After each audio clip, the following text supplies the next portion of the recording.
انسان اور جنات دو مختلف مخلوق جو اپنی ابتدا سے ہی ایک دوسرے کے شدید دشمن اور مخالف ہیں،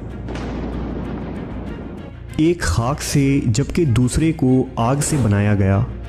لیکن کیا آتش اور خاک کا ملاپ ممکن ہے؟ کیا جن اور انسان آپس میں شادی کر سکتے ہیں؟ عربی داستانیں ہمیں کیا بتاتی ہیں، اور اسلام کی نظر میں جنات اور انسان کے اس شادی کی کیا حیثیت ہے؟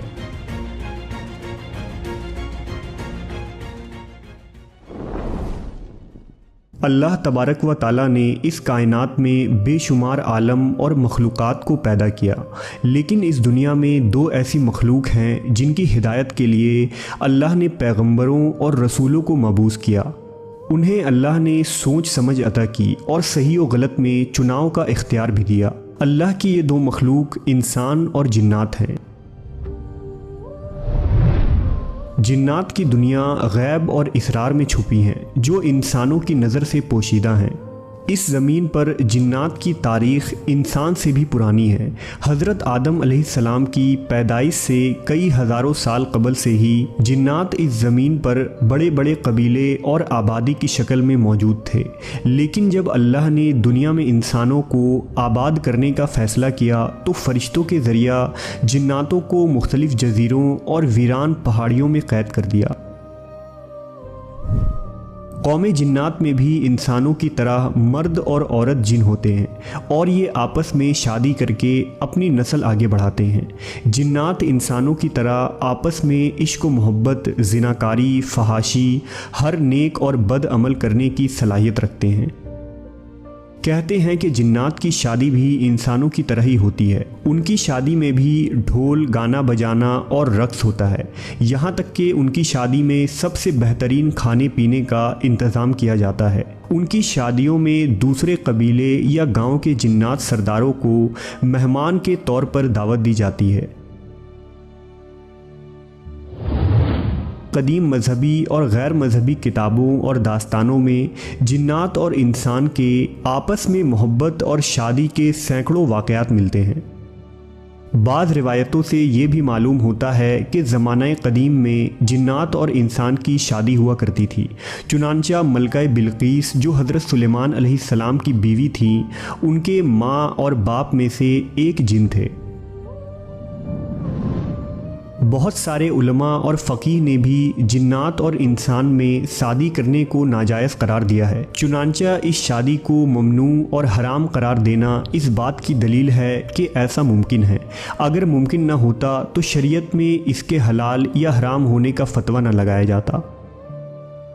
اب یہاں سوال یہ اٹھتا ہے کہ جنات آتشی مخلوق ہیں جبکہ انسان خاکی و آبی مخلوق ہیں، تو آگ اور پانی کا ملاپ آخر کیسے ممکن ہے؟ اور اس ملاپ کے نتیجے میں اولاد کا ہونا خلاف عقل و شعور نظر آتا ہے۔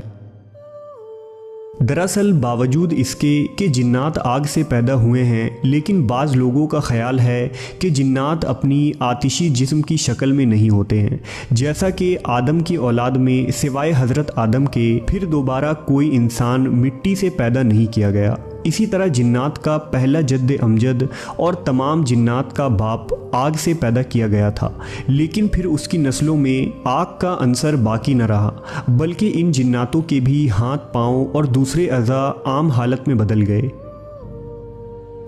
جیسا کہ ایک روایت میں رسول اللہ صلی اللہ علیہ وسلم نے بتایا کہ آپ کو نماز میں شیطان نظر آیا تو آپ نے اس کا گلا گھونٹا۔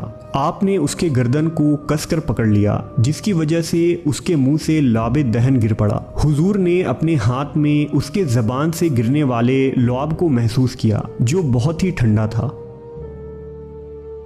شیطان کا لعاب ہونا اس بات کی دلیل ہے کہ وہ آگ سے دوسری حالت میں تبدیل ہو چکا ہے، ورنہ اس میں ٹھنڈک موجود نہ ہوتی۔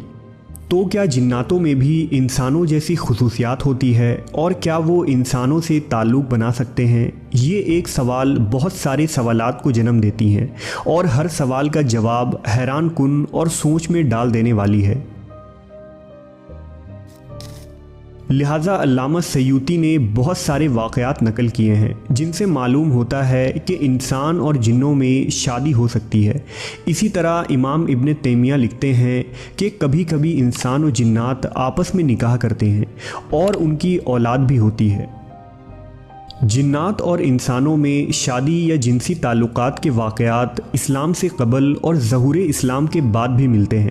لہٰذا ابن عساکر میں ایک روایت موجود ہے جس کے مطابق ایک دن رسول اللہ صلی اللہ علیہ وسلم کے محفل میں کاہنوں اور پیشن گوئیاں بتانے والوں کا ذکر چھڑا اور اس سلسلے میں لوگ اپنے چشمدید واقعات و حالات بیان کرنے لگے۔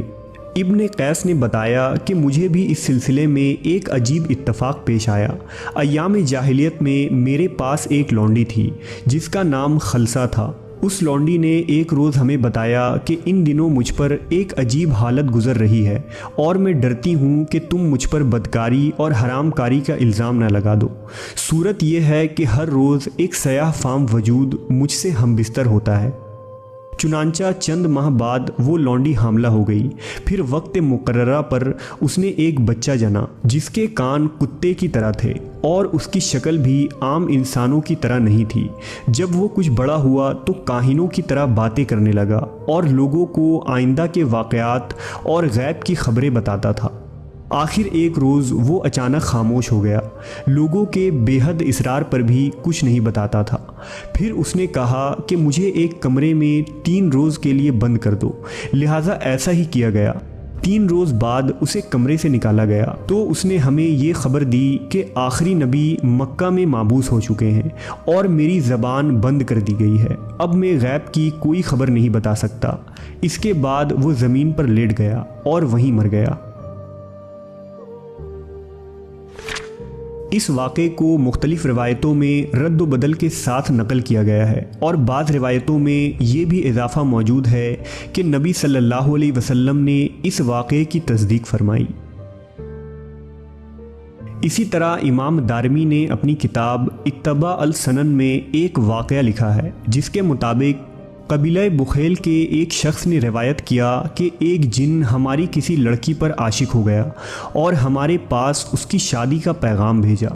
اس نے کہا مجھے پسند نہیں کہ میں اسے حرام طریقہ سے استعمال کروں۔ اس کے بعد وہ روبرو ہم سے گفتگو کرنے لگا۔ ہم نے کہا تم لوگ کیا چیز ہو؟ اس نے کہا تم جیسی مخلوق ہیں، تمہاری طرح ہم میں بھی قبیلے ہیں۔ ہم نے کہا کیا تم میں بھی یہ مذہبی اختلافات ہیں؟ اس نے کہا ہاں، ہم میں ہر طرح کے لوگ ہیں، قدریہ بھی ہیں، شیعہ بھی ہیں اور مرجیہ بھی ہیں۔ ہم نے کہا تمہارا تعلق کس جماعت سے ہے؟ اس نے کہا مرجیہ سے۔ چنانچہ ہم نے لڑکی کو اس سے بیاہ دی۔